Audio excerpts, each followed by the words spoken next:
side of this. Thanks, everyone. It's really an honor of ours to be able to present this data. This is from our most recent Chernoff-Newman Insights poll, and to be able to present it to the Lexington Chamber, it's really something special. And personal thanks to all of you and really everything you're doing to support the businesses in the region. It's incredibly important. What Fenton and I are going to do once we get kicked off here is turn off our microphone or our video. No, microphone, that would be a problem. Turn off our videos so that we get out of the way of the data, which is the most important thing. So I'm going to go ahead and do that. And yep, Peter, your presentation is all the way up there. Perfect, thanks. So our goal today is that this research is going to help you in the next few weeks and months as we start to reopen our businesses. And I want to say to that point, our intention as we take you through this data is simply to give you a high level understanding of that research. But it is high level. We welcome the opportunity to personally sit down with you, walk you through this data in greater detail, and particularly as it relates to what's important to your business, whether that's specific to geography or socioeconomic breakdown or even political preference. As it was stated earlier, this is a lot of data. If you have any questions, throw it into the chat window, and at the end, we'll pull it up and go through those. So let's talk about why we're here, what the background and the environment. And I start with what is absolutely now a worn out statement, and what you hear everyone say, we are living in unprecedented times. And the reason I bring that up again, when you think about the last time our country was dealing with something of a global pandemic of this nature, the average home didn't even have telephones. So think about that from the standpoint of the speed of communications. Today, communications is immediate. Back then, economies were not immediately impacted as they were today, whether that's the ability to manipulate opinions through channels such as social media or news, or simply the time that we have to respond as organizations to these changes.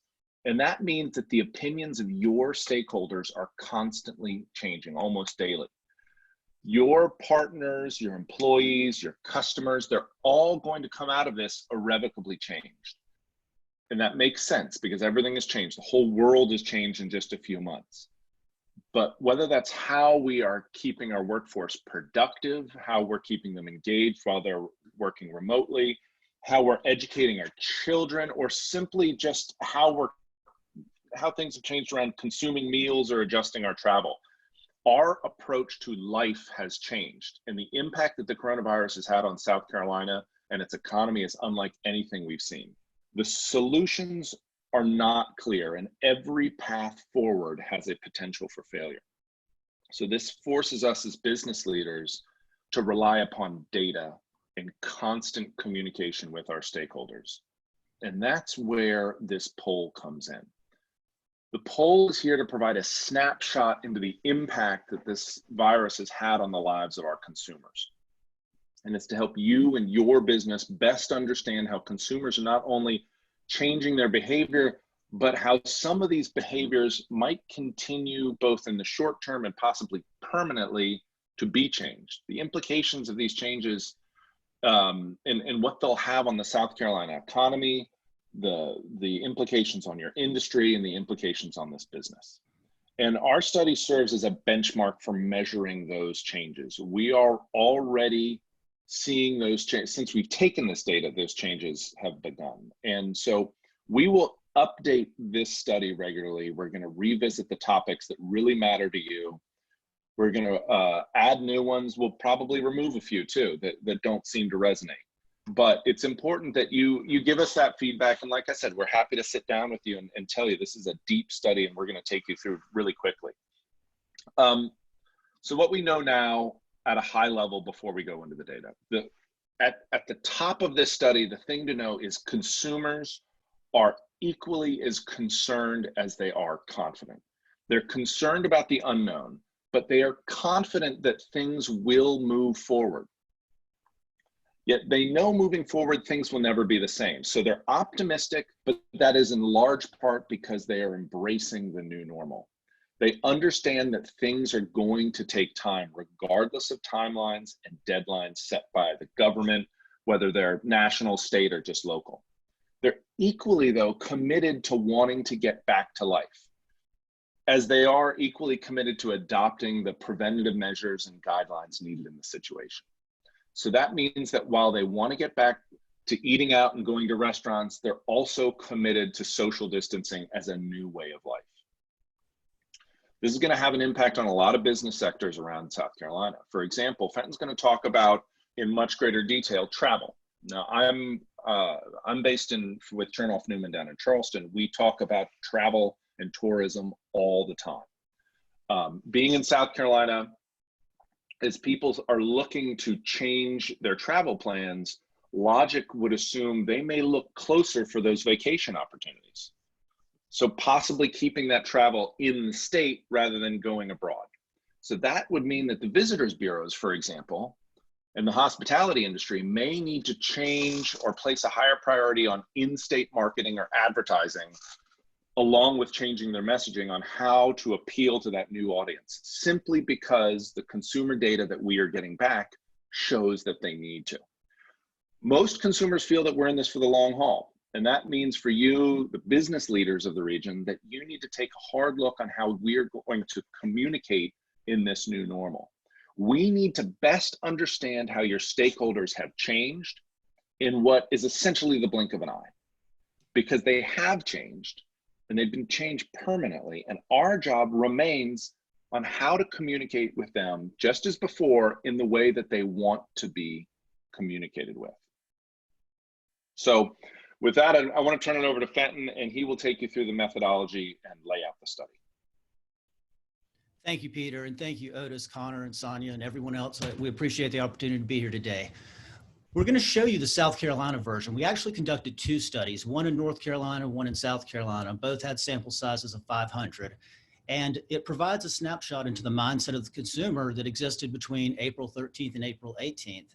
As Peter mentioned, this is a volatile, dynamic, and evolving environment. And so moving forward, as we conduct future studies, we can see how the mindset of the consumer is changing.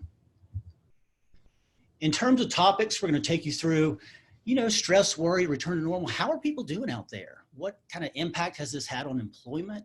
How has it modified behavior? How are people staying informed? Peter mentioned impact on travel and tourism. We're going to take a look at education and the consumption of food.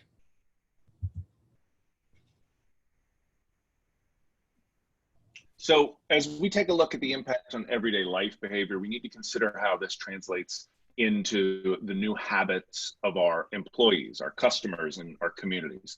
When we formulate our style of communications, of marketing or advertising, we need to constantly be considerate of their stress levels and their expectations. We as business leaders cannot assume everything is fine in the eyes of the consumers, nor can we assume that they are in panic. So this is a perfect example of why we need to pay attention to the data that we have. So the first question we ask people is, as it relates to the coronavirus, how would you describe the level of stress in your household? And what you can see on the far left is people saying, listen, I'm pretty close to meltdown. This is really bad. To the far right, people saying pretty zen, I'm not all that phased. But you look at those first 2 bars to the far left, getting up to 19%. That's about 1 in 5 South Carolinians saying, listen, I'm not doing too well. When you look at by market, you see the level of anxiety is a little higher in Charleston than Columbia and Greenville. Columbia, by the way, is Greater Midlands, including Lexington. And while we don't know exactly why that would be the case, we can kind of guess that it might be related to the high percentage of people involved in the service industry in Charleston and the large proportion of businesses that rely on travel and tourism during this time. So again, there's some worry, some stress, but it's not an environment of panic, which is a good thing. We don't want the public to be panicked. There is, however, a large level of concern. We ask people how concerned they are about coming into contact with the coronavirus or contracting the coronavirus and becoming ill. And you see, 2/3 think they could possibly become ill. Even more say, I'm concerned about coming into contact with the virus. Peter mentioned the length of time, when will we return to normal? That's what we asked people. And while we have an optimistic 1 in 4 who said, I think everything will return to normal by summer, clearly the majority realize that we're in for longer than that and perhaps the long haul. With, getting down to the bottom, 27% saying it's going to be longer than a year, or look, I'm not sure that things will ever be the same. While this is clearly a healthcare crisis, it can be also, hard on family finances as people lose jobs, reduce hours, things that you're all familiar with. So we ask people, okay, how concerned are you about the health of you or your family? 77% saying, yeah, I'm concerned about that. Then we asked about people's financial situation and how concerned they were about their family finances. And you see 60% say, yeah, I'm very concerned about that as well. So as business leaders, there's probably no set of data that we are more acutely aware of than how it's impacted our workforce. Now, whether that's been layoffs or furloughs or simply cutting back on costs to keep all of our employees, without fail, we have had to adapt, and it has impacted our stakeholders. Now, as things begin to open back up, we're looking to consumers in particular in this section to gauge how they think about their employment. Is it stability, and how they think the style of work will change and what will remain the same. So here's where things stood in that week of April 13th to 18th. If you look at the bottom of this slide, you can see 53% of South Carolina households experience one or more of the above conditions. So this is something that is affecting many, many people and businesses. It can be from the inconvenience of having to work from home that so many of us are experiencing even today at 26%. Sometimes, the bigger numbers can put a shadow over the smaller numbers, but look at, the percentage of South Carolinians who say someone in their household has lost a job. That's 12%, which very much mirrors what I read just a couple of days ago, 11.5. You look at a state of 4.5 million, that's 450,000 people roughly. This is impacting a lot of people. I know this, everyone on this call today is very aware of these numbers we're looking at. Here's some really good news. We asked people how confident they were that their job would be there when the pandemic ended. And you can see, as a researcher, I'm always looking at a top box score. So when I see 62% saying they're very confident their job will be there, that's a good, strong number. And I mentioned earlier, we also did this study in North Carolina. As you would guess, the findings are very similar. Here, this is one of the questions, though, where there really was a difference. And in North Carolina, only 49% said that they were very confident their job would be there. That's what you would call a statistically significant difference between the two states. And so while on the whole, people are, have similar levels of concern and worry about health and finance and things like that, when it comes to getting back to work, South Carolinians are more confident. By market, you see there's just a little more confidence in the Midlands at 66%, but across the board, across the state, a lot of confidence that people's jobs will be there when we get back to normal. So we have all had to adapt our behavior in some way. I think we all know that. And some of it makes sense, like washing our hands more. Some of them were probably unexpected, like having to wear masks out in public, regardless of how you feel. Many of these behavioral changes have had some silver linings as well, like spending more time with family. However, what was unclear is how much of this behavior did consumers intend to continue. So dealing with issues such as eating out or watching movies at home going forward rather than going back to a theater, or just simply wearing a mask, consumers are having to evaluate which of these behaviors they're going to carry forward and which they're going to leave behind. And it's our job as business leaders to adapt to the behaviors around them. So we asked people what they're missing most. And for example, just to let you know how we cut this data, look at something like going to the gym. If someone said they didn't go to the gym to begin with, we eliminated them from this question. So these are people who said that they did these things prior to the pandemic. And people, as you can see, they miss getting together. They miss going out, they miss socializing, their Bible studies, all that kind of thing. People who have children say that they miss their children's activities. This graph doesn't show it, but the percentage of people who said they missed something very much is the percentage of people who said they missed their children being in school. And I think anyone with school-age children in the household can probably relate to that one. But they miss everything. They miss the old way. We asked them, now this is a self-rating question. We asked them to rate themselves on how well they're rigidly practicing social distancing. And so you can see from I'm not practicing, fortunately not many people falling in that category, to the majority of people that's saying I'm doing a good job or I'm really doing things well. Now, based on your own experiences going to Lowe's or Home Depot or something like that, you can agree or disagree with that, but that's how people think they're doing. So life has changed because of the quarantine. We're having to practice social distancing. Unfortunately, we see that most people are. They're washing their hands more. They're doing lots of things more. They're reading, spending more time with family. You're stuck at home. They're doing a lot of spring cleaning and things like that. Then the question becomes, which of these activities are going to continue after the quarantine? And the first one, take practicing social distancing. While almost everyone's doing it now, when the pandemic ends, 70% of people, South Carolinians, say they're going to continue to do that. So think of the implication that has on so many things, businesses, voting, all kinds of things. Businesses are going to have to consider what this means. People are really concerned about sanitation and going to be washing their hands a lot. You look at spending time with family. 69% of people say they're doing it now, spending more time with family. They're obviously enjoying it because 77% say they plan to do more of that post-pandemic. And just other ways that the way we've modified our behavior because we've had to, which of these things are going to continue post-pandemic? And 67% of people say they're going to cook at home more and go out to eat less.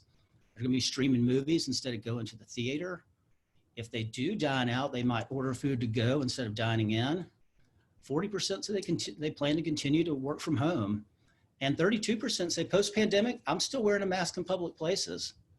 So the implications are huge. So as I mentioned at the onset of this presentation, the way in which we are informed and sometimes misinformed can often be based on the political perspective of that outlet. There are now more channels to consume content and opinion than ever before, whether it's from local TV to major networks to social media. Each plays an important part in how people are looking at the future. It also plays an important part on who we trust. As we look to return our economy to normal, how people react may be more influenced by which outlet they choose to source their information from and less by what we communicate to them as a business. Now this section got pretty complex, and so in the interest of time, I've dropped a couple of slides from it. But just to follow up on what Peter was saying, we asked about a great number of news outlets and where people are relying on information about the corona pandemic. The key takeaway is despite the growing number of places to consume news and get news, the two most common are still your major networks and your local evening news. We also wanted to understand where, in terms of what the consumer was hearing, how do they feel the news about the coronavirus is being reported? And you see just under half saying fairly accurately. About a third saying, I don't think it's being taken seriously enough. You have some people saying, I think it's exaggerated. So while, nearly half say fairly accurate, you still have a majority saying it's something other than that. And you see that reflected in people's behaviors too. As you go out and about, some people are really wiping things down, wearing gloves and masks. Other people are clearly taking it less seriously and therefore probably think that the stories are exaggerated. They do trust the information they're getting from national and state health organizations such as CDC, very high confidence in what they're hearing there. The National Institute of Allergy and Infectious Disease, not a household word like the CDC. In fact, it's probably been more prominent, at least until recent weeks, but 75% saying they trust the information they're getting there. The South Carolina State Health Department, good confidence. The WHO is an interesting one, and it shows how dynamic our environment is right now. While we were in the field, there was talk of defunding the WHO. And we saw over the next couple of days, we're only in the field for a couple of days, the percentage who felt confident in the World Health Organization dropped by 5% in just a couple of days. Just shows you how quickly the winds are changing in this environment. So few states on the Eastern Seaboard are as dedicated to or impacted by the travel and tourism industry as South Carolina. And that's whether we're traveling to the beaches, to a Gamecock football game. There are expectations of travel that are being reevaluated. And so it's important that we take a look at how the pandemic is impacting the behavior of consumers related to their travel plans and how quickly they believe things are going to return to normal. So the impact on travel and tourism is huge. At the time of this study, 65% of all South Carolinians, whether they had already planned a trip or not, say they had canceled or postponed a trip. The impact, the timing of this in terms of travel and tourism in a way couldn't be worse. I mean, this is when people are planning their spring and summer travel, and they're really rethinking it.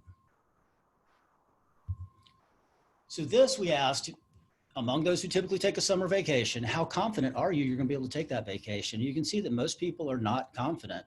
What, 66% saying, I'm not confident I'm going to be able to take that trip. And I mentioned that top box score earlier. Less than 10%, fewer than 10% saying, I'm very confident I'm going to be able to take that summer trip that I usually take. So anyone on this call who has children at home who are typically or should have been in school right now, whether it's preschool or college or somewhere in between, they understand how disruptive the coronavirus has been. And while the education system has attempted to adapt very quickly, there remains a lot of questions as to whether that adaptation was seen as a success or a failure. Here's the good news. Despite the frustration, despite the struggle, despite some parents having to become part-time teachers, people are happy with the way things have gone overall. Among those with children in the home, school-age children, they feel like overall communication has been fairly good. The quality of online learning, assigning the right amount of homework, and most importantly, in this new era of education, not being in the classroom, not having that face-to-face time, feeling that your child is learning everything he or she needs to be prepared for the next year. Now you see that top box, 25%, is lower than the rest. So that means, it's kind of easy to say you're somewhat, satisfied on that one, but definitely a lower top box score. That being said, on the whole, people are satisfied with the way the remote learning is going. And I've alluded to the North Carolina study a couple of times, but this is another case where South Carolina, the percentage of satisfied parents, if you will, is higher than it is in North Carolina.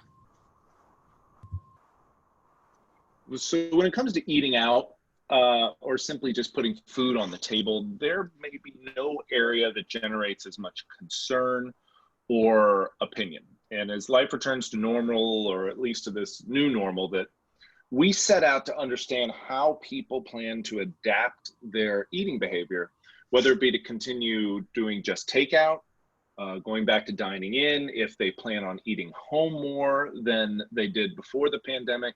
These perceptions could have a lasting impact on our hospitality industries, on our food and beverage industries, on our food distribution industries, and as well as our farming industry, which is a major backbone of this state. So we asked people about the concern around the availability of groceries. This is not toilet paper, mind you, this is groceries. And this was still, wasn't what I would call in the early days of the epidemic, but, we had been into it. People still concerned about the availability of groceries now. And what caught my attention, and it gets back to what we talked about earlier, the percentage of people who feel like this isn't going to end right away. People are more concerned about the availability of groceries in the coming weeks than they are right now.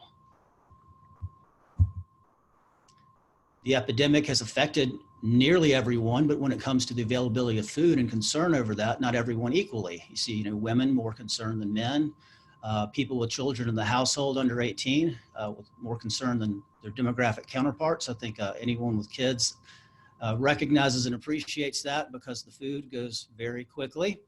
and lower income households being more concerned about the availability of groceries than others. People aren't hoarding food, but feel comfortable with the amount that they have. They have a good supply on hand. But again, getting back to what's this going to mean long term? What kind of habits might continue post pandemic? And we covered this earlier, but I just wanted to bring it up again in the context of food and groceries. A lot of people, 2/3, saying they're going to be cooking at home more and going out to eat less. That's what they've been forced to do, and say they're going to continue to do it. And again, just that they want to be optimistic. They want to get out there and support the economy, but they're also worried about their health. And so, some maybe ordering food to go instead of dining in. And I wanted to end on a positive note because we asked the question, what good, if anything, has come from the situation we're in? And while a lot of people hadn't really given that much thought, they said, I don't know. A lot of people are appreciating this new way of living. Things have slowed down. They're spending more time with their family. Any of us that get out for walks in the neighborhood see, kids riding on bikes like they did when I was a kid. People out jogging, running, families together. People they've been forced to slow down. Our schedules were so busy and hectic. And while we're still doing a lot, things have certainly changed. And a lot of the comments we picked up were people saying things like, I've reprioritized. I'm focusing more on what I need and less on what I want. So some good has come out of this as well. So before we get to questions, I just really quickly want to thank Lexington Chamber for hosting this webinar, and thank you all for your time. This Chernoff-Newman's Insight Poll, a lot of data, and if you didn't notice, and now it's at the top, but there's a website with all of this data, and that's insights.chernoffnewman.com. That way you can go through it at your own pace. And we also, I'll say again, there's a tremendous amount of data and crosstabs that we can evaluate. So if you want to find out specifics to your industry, just let us know. Our contact information is on here. We're happy to parse through this in any way you would like. So if there are any questions, now would be a great time to ask them. Connor, you got any that needs to be answered? Yes. So again, thank y'all for this presentation. It was really great. One question, the first question we had was, do you have any insight into the impact, positive or negative, on the food truck business? Obviously, we've talked about outdoor or dining itself, but do you have any insights on the food truck business itself? Or maybe a trend? Not throw that to you. Do we have any? At Nephron, we have at least 3 trucks a day, sometimes for breakfast, sometimes for every day at lunch, and then also later shift change. We've had 2 or 3 parked at either entrance every single day since this started. So we welcome the food trucks whenever we can get them. Yeah, we don't have anything directly other than to know that, people miss going out to eat. They want to get out. I was out over the weekend, was just amazed at the number of people in stores. And so I think as it relates to food trucks, there's probably a great demand there as well. And this is Adrienne. This is Adrienne Bellinger. I had actually asked the question, and it's really more from and to me, it's a very positive thing, but I live in a fairly large development in Lexington, and some ladies in our neighborhood came together, and I mean, they've lined up at least 3 to 4 times a week, the food trucks to come to our pool and cabana area, and people just hop on their golf carts and ride on over. And it's just a great way to support local businesses. If any of you, hey Fenton, by the way, and it's just a great way to support local businesses if any of you live in larger developments like that and want to try to get your neighborhood behind organizing that type of thing. Yeah, that goes back to what Otis said at the beginning. As you get out about and start spending money, keep local businesses in mind. Another question was just related to farmers markets, and I guess we could pose that up to just larger venues in general. I don't know if the study had any coverage of that, but people just going out in general, maybe to events or places that have larger crowds. We framed the question post-pandemic, not current environment. And there was great comfort in getting out, buying from a farmer's market, from a CSA, et cetera. Great. That's really all the questions I have from the chat box. The last thing I guess I will ask from someone who emailed in, this is more, I'll try to pose it in a way that's more post-pandemic, but did any consumers have a concern about a possible second wave and maybe how that would affect their behavior? That's not something we got into on this study, but as Peter mentioned, I mean, now we have a benchmark and we're going to go back into the field in a couple of weeks, and that's something we'll measure, particularly as the environment is changing, more businesses are opening up. You know, what does that mean? Are we going to see a second wave, and how concerned are people about that? So yes, that is something that will be covered in a future study for sure. Okay. Let's see. I'm reading the chat box now as we go. One question that was posed was more related to, I guess, more business to business, so meeting one-on-one. Did anyone, I guess, pose any reservations about getting back into, you know, physical meetings with one another? I did see the trends where you did have, but is that something that they kind of posed questions to about, or maybe policy changes regarding people getting together for physical business meetings? We didn't address that directly, certainly not specific to business meetings. I did see a study, though, a national study, saying, you know, 8 in 10 Americans would not be comfortable right now going into restaurants, which is, you know, something we need to be looking at. But there are ways to get them more comfortable. In that very study, they looked at things like, well, what if we don't allow people to congregate at bars, you know, at the bar? And people said, oh, that would make me feel much better. What about disposable menus? Oh, well, that would make me feel better. And so it all gets back to, you know, people want to get back out and about, but they're worried about their health. And so the extent to which any business can do more to demonstrate that they are taking actionable steps to keep people healthy and communicating those steps, the better they will be. Well, Okay. Fenton and Peter, thank y'all for participating today. I think it's a lot of good information in the data that was exhibited today. I think there's a lot of confidence, and that's what's good, particularly confidence in things go get back to normal, people go get their jobs back.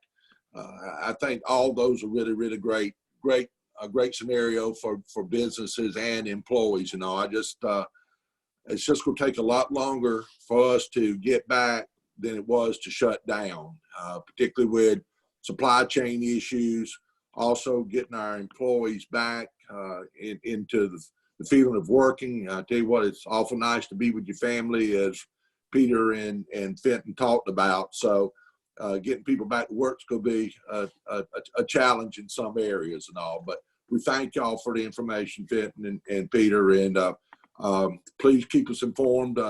Maybe as the additional studies come in, and as you've got benchmarks now, maybe we can share that with our membership and actually show them what's happening in the next couple, 2 or 3 weeks as the markets begin opening up and consumer confidence goes up, and we move on into a new era, we hope.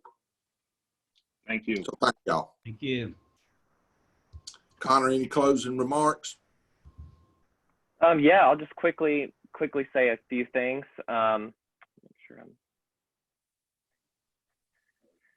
Again, the chamber will be back open to the public, June 1st, and that's when our staff will be back in the office as well. And then if you do have any questions regarding the spring golf tournament, which again has been postponed to June 15th, you can contact Sandra Geddes at sandra@lexingtonsc.org or 803-359-6113, extension 104. And then just the last quick thank you to our sponsor, Burr, Foreman, McNair, for getting this all together. Again, this presentation will be, this call in total will be available on lexingtonsc.org, and I do have all the emails of you who participated, so be on the lookout for this in your inbox later today so that you can review it on your own or have it for a later date as we continue to go through this time of transition together. So once again, thank you all for joining us, and we hope you have a great rest of your day.